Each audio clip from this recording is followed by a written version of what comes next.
Hey everybody, this is Dan from rightbrainnow.com. We're going to be starting our Photoshop lessons here.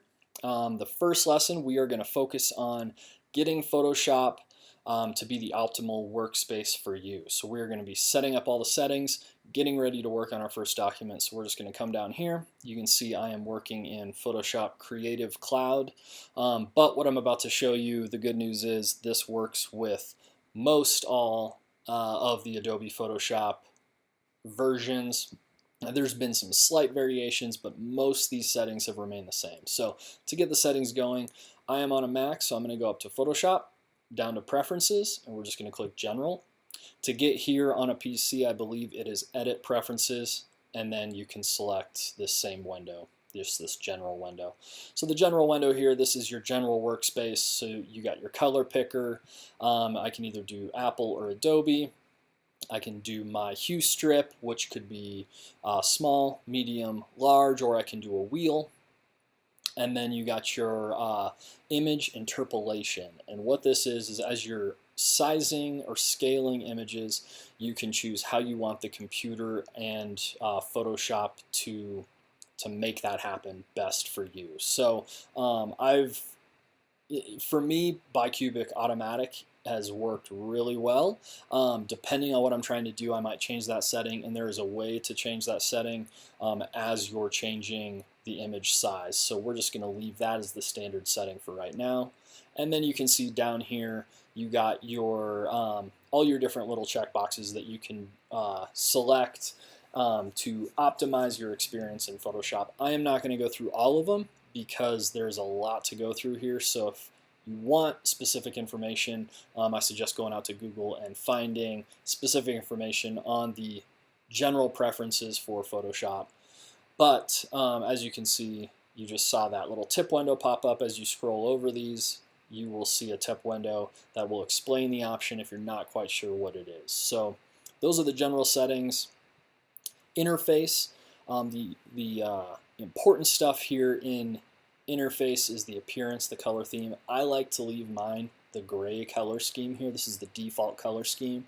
The reason I like leaving it gray is because as I'm working on a photo, I don't want a bunch of other colors interfering with my line of sight that could potentially interfere with my editing of that photo, if that makes sense. So I wouldn't want the window to be bright blue and then be editing a nice landscape photo with a blue sky, because it might throw my vision off and make me edit that photo differently than I would have if all else was just neutral. So I like keeping these neutral colors. And again, we have some other information down here. You can see show transformation values, top right. Show menu colors, show tooltips, things like that. And showing tooltips, again, is when you hover over the tool, you can see what that tool will do for you. Sync settings, this is a Creative Cloud thing. As you can see, last upload, last download, I have done absolutely nothing with the sync settings. I save everything locally, so there's not really much need for me to use this, so I just choose not to. It can be a handy tool if you're working from computer to computer and you have all the Creative Cloud syncing to the same account. That can definitely be a plus, but I choose to just do everything locally here. File handling, this is how you want Photoshop to be saving your documents as you click save. So save as to the original folder over here. That would be, for instance, if I took a photo out of my photos to edit in Photoshop, when I click File, Save As, it will pop up the My Photos folder as being the original folder where it suggests I save that photo. I keep that checked. I like keeping stuff in the same folder. So you always got Always Save for image previews, things like that. And then Camera Raw, if you're a photographer and you're pulling in raw images, you can kind of see, here's all the images you can work with Camera Raw. So again, all these settings for Photoshop, they've worked really well, being the standard out-of-the-box settings. So I have left everything exactly how it was out of the box. Memory usage, I allocate about 70%. As you can see down here, Photoshop can take a lot of memory, and I don't have barely any other programs running except for Photoshop at this point in time. just because it can be so memory sucking on your computer. I will usually use Photoshop as a standalone program unless I'm working and pulling things from Illustrator, or I'm working in conjunction with Lightroom, things like that. History states. Here's something good for a beginner. History states, you might want to bump this to about 150. Basically what history states will do is if you make a bunch of mistakes, it will allow you to hit the back button 150 times, which can be good because I have actually got myself in some situations where I needed to do that, and my history states was only 25, 30 at the time, and then you get stuck and you kind of have to backtrack and do some work over again because your history states only go back so far. So for a beginner, I would bump this up. Scratch disks, this is just where all your scratch disk files get stored, and I use all the free space that's on the computer as my scratch disks, and I've never had any problem. Cursors, this is all the standard out-of-the-box options from Adobe. I like and have come to be used to how they handle their cursors, so I just leave all this the exact same.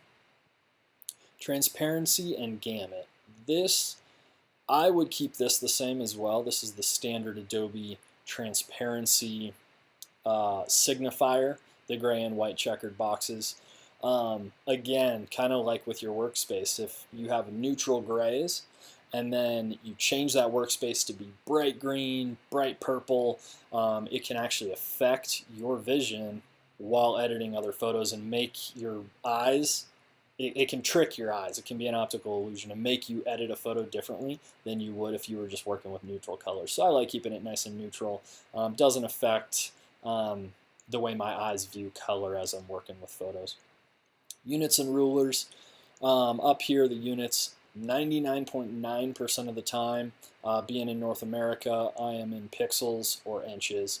They come with a bunch of other options here, but I just don't have a use for them. So either I'm in pixels or inches, but definitely pick the one that you think you will be working with the most and put that as your preference, and then every time you load the program, that will be the unit of measure that pops up. Over here you got resolution, print resolution. I always want to keep my photos at 300. Screen resolution, I probably could bump this up to, I don't know, be 150 with all these new Retina displays.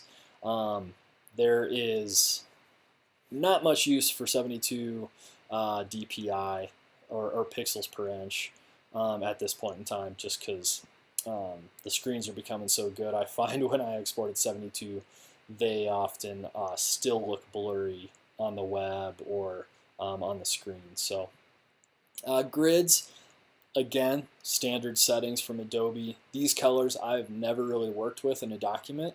So if you are working with these colors a lot, you might want to change these guides to something that's unfamiliar to your eyes.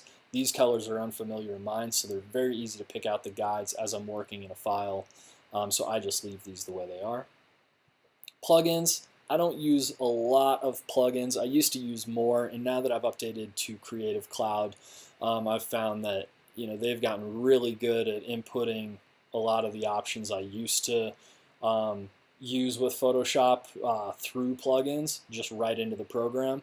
Or a plugin might be a little fad for a photo, and I have, as I've evolved using Photoshop, I've just kind of grown out of using different plugins. Type is exactly that. It uses how this is how you want Photoshop to handle your type. 3D, I am not the expert in 3D, so you might want to go out and Google some more resources on this. So I really won't cover this at all. And then experimental features down here at the bottom. Experimental features are experimental features from Adobe. I don't do a lot of 3D printing, so I usually just leave these unchecked. So now that we have all our settings complete, I am just going to click OK. And then the last step to getting this all set up the exact way I want it is I'm going to go up here to Window, click, and you can see these are all the different windows Photoshop has available. So a lot of these, like Paragraph, I use that a lot, and you will too if you're using type in in Adobe Photoshop. So here you can control the the height of the text and how far the letters are spread apart, and the line separation, and right and left justification and center justification, all that good stuff. So I am just going to click that little arrow, make that pop back in, go back up here, and I am just going to experiment with the different windows that we have here, and I am going to find the ones that I think are best for me. And then as you click, they will select channels. You can see down here, layers, channels, paths, channels popped up. So I'm just going to click back on layers. But once you get everything that you want set up, this is exactly the way I want it. I'm going to go back up here to Window for a final time, and then I'm going to go Workspace, New Workspace, and I'm just going to name this Dan. And then now, no matter who gets on this program, who messes up my tools and moves stuff around and screws with it however they want, I can always come up here, go to Window, Workspace, click Dan, and it will return back to this workspace that's customized for me. Another way to do that is up here in this little bar. You can select this down, and you can see Dan right there. So here's my workspace, and now I am ready to start working on some documents. One last thing though, before I let you guys go, to set this up, before we start working on documents, I'm just going to select both these. So I'm going to select the arrow key here, because as you can see, those options go away when the arrow is not selected. And I'm going to select Auto Select and Show Transform Controls. And you'll see why that's important as we start working on some documents. So I will see you guys in the next episode. Again, I'm Dan, rightbrainnow.com. Subscribe to the channel, and let's get working on some Photoshop documents.